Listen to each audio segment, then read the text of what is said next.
ଦୁଷ୍ଟ ବାନର ଏବଂ ବୁଦ୍ଧିମାନ କଇଁଚ। ଥରେ ଏକ ଉଷ୍ମ ଜଙ୍ଗଲରେ ଏକ ମୋଟା ମାଙ୍କଡ଼ ରହୁଥିଲା। ତାର ନାମ ଥିଲା ଟୋନି। ଟୋନି ବହୁତ ଦୁଷ୍ଟ ଥିଲା। କେତେବେଳେ ସେ ହାତୀର ଶୁଣ୍ଢରେ ଝୁଲି ପଡ଼ୁଥିଲା ତ ଆଉ କେତେବେଳେ ଶୁଆର ନକଲ କରୁଥିଲା। ଆଉ କେତେବେଳେ କଇଁଚର ପିଠିରେ ବସି ପଡ଼ୁଥିଲା। ଆଉ କଇଁଚ ପିଠିରେ ବସି ଘୋଡ଼ା ଘୋଡ଼ା ଖେଳୁଥିଲା। ଗୋଟିଏ ଦିନ ଟୋନି ସମସ୍ତଙ୍କୁ ହଇରାଣ କରିବା ପାଇଁ ଏକ ନୂତନ ଯୋଜନା ପ୍ରସ୍ତୁତ କରେ। ସେ ଜଙ୍ଗଲରେ ସମସ୍ତ ଫଳ ଲୁଚାଇ ଦିଏ। ଦିନଯାକର ପରିଶ୍ରମ ପରେ ସବୁ ପ୍ରାଣୀ ଫଳ ଖାଇବା ପାଇଁ ଖୋଜନ୍ତି, କିନ୍ତୁ କେହି ବି ଖାଦ୍ୟ ପାଇପାରନ୍ତି ନାହିଁ। ଧୀରେ ଧୀରେ ସମସ୍ତେ ଭୋକିଲା ଅନୁଭବ କରନ୍ତି ଏବଂ ଶେଷରେ ରାଗି ଯାଆନ୍ତି। ସେମାନେ ଜାଣିବାକୁ ପାଆନ୍ତି ଯେ ଟୋନି ଏହି କାମ କରିଛି।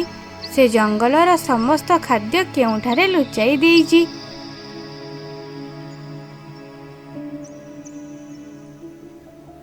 ଟୋନି କଇଁଚ କାବିକି ମଧ୍ୟ ହଇରାଣ କରୁଥାଏ।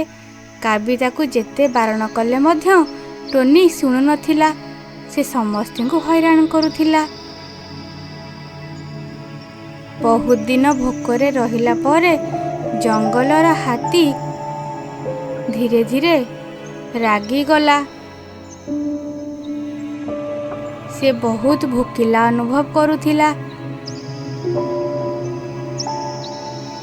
ଶୁଆଟି ମଧ୍ୟ ରାଗିଗଲା, କାରଣ ସେ କିଛି ଦିନ ହେବ କୌଣସି ବି ଖାଦ୍ୟ ଖାଇବା ପାଇଁ ପାଇନଥିଲା। ଏବଂ ଛୋଟ ଠେକୁଆଟି ମଧ୍ୟ ଖାଦ୍ୟ ଖୋଜି ଖୋଜି ଶେଷରେ ନିରାଶ ହେଲା ଏବଂ ଦୁଃଖୀ ହୋଇଗଲା। ସେ ଉଦାସ ହୋଇ ଗୋଟେ ଜାଗାରେ ବସି ପଡ଼ିଲା। କିନ୍ତୁ ଜଙ୍ଗଲରେ ଗୋଟିଏ ପ୍ରାଣୀ ଥିଲା ଯିଏ ଚୁପଚାପ ବସିଥିଲା, ଏକ କଇଁଚ ଯାହାର ନାମ ଥିଲା କାବି। ସମସ୍ତ ପ୍ରାଣୀ କହିଲେ, କାବି, ତୁମେ କିଛି ଚିନ୍ତା କରିବା ଉଚିତ। ତୁମେ ହିଁ ଏକମାତ୍ର ବୁଦ୍ଧିମାନ। କାବି ହସି ହସି କହିଲା, ଠିକ୍ ଅଛି, ଚାଲ ସେହି ଦୁଷ୍ଟ ବାନର ପାଇଁ ଏକ ଉପାୟ ପାଞ୍ଚିବା। ତା ସାଥିରେ ଗୋଟେ ଖେଳ ଖେଳିବା।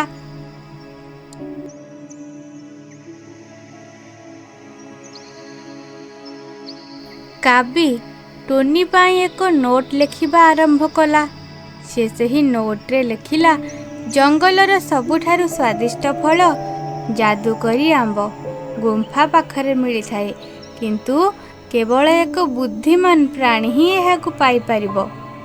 ଆଉ ସେଇ ନୋଟ୍ଟିକି ନେଇକି ଗୋଟେ ଗଛରେ ଟାଙ୍ଗିଦେଲେ। ଟୋନି ଏହା ଦେଖିଲା ଏବଂ ପଢ଼ିଲା। ଟୋନି ଲୋଭନୀୟ ଅନୁଭବ କଲା। ବାଃ, ଯାଦୁକରୀ ଆମ୍ବ! ମୁଁ ପ୍ରଥମେ ଏହା ଚାହେଁ।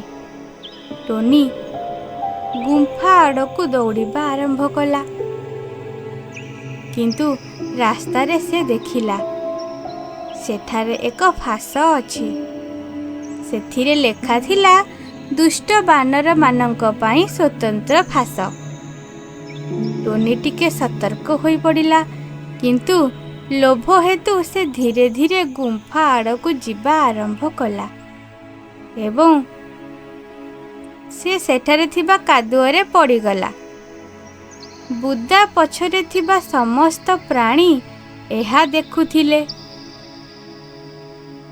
ଏବଂ ସେମାନେ ହସିବା ଆରମ୍ଭ କଲେ। କାବି ଟୋନିକୁ କହିଲା, ଦୁଷ୍ଟ କାମ ସେ ପର୍ଯ୍ୟନ୍ତ ଯେ ପର୍ଯ୍ୟନ୍ତ ଏହା କାହାକୁ କ୍ଷତି ନ ପହଞ୍ଚାଏ।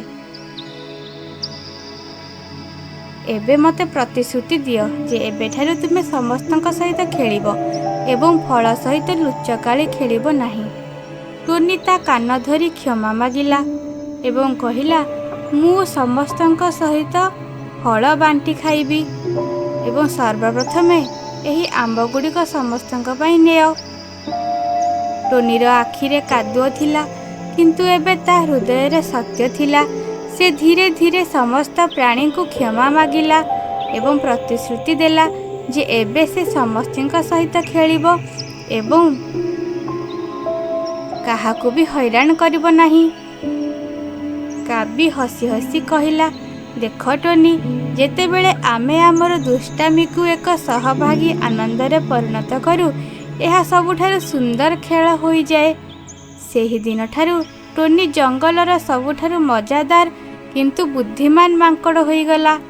ଏବେ ସେ ସମସ୍ତଙ୍କ ସହ ଫଳ ବାଣ୍ଟିଲା, ମିଳିମିଶି ଝୁଲା ଲଗାଇଲା ଏବଂ ଯେତେବେଳେ ଏକ ନୂତନ ପ୍ରାଣୀ ଆସେ ସେ ତାକୁ ପ୍ରଥମେ ମାର୍ଗଦର୍ଶନ କରିଲା।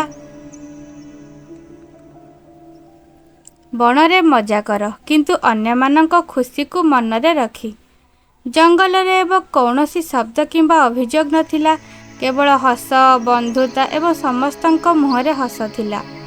ଶେଷରେ ବାର୍ତ୍ତା, ପ୍ରକୃତ ଆନନ୍ଦ ସେତେବେଳେ ଆସେ ଯେତେବେଳେ ଆମେ ଅନ୍ୟମାନଙ୍କୁ ଆମ ଖୁସିରେ ସାମିଲ କରୁ। ହାय ଫ୍ରେଣ୍ଡସ୍, ଏଇ ଷ୍ଟୋରିଟା ଆପଣମାନଙ୍କୁ କେମିତି ଲାଗିଲା ମୋତେ କମେଣ୍ଟରେ କହିବେ। ଭଲ ଲାଗିଲା ତ ଲାଇକ୍ କରିବେ, ଆମ ଚ୍ୟାନେଲକୁ ସବସ୍କ୍ରାଇବ୍ କରିବେ ଆଉ ସାଙ୍ଗମାନଙ୍କ ସହ ସେୟାର କରିଦେବେ ଏମିତି ନୂଆ ନୂଆ ଭିଡ଼ିଓ ଦେଖିବା ପାଇଁ। ଭିଡ଼ିଓକୁ ପୁରା ଦେଖିଥିବାରୁ ଧନ୍ୟବାଦ।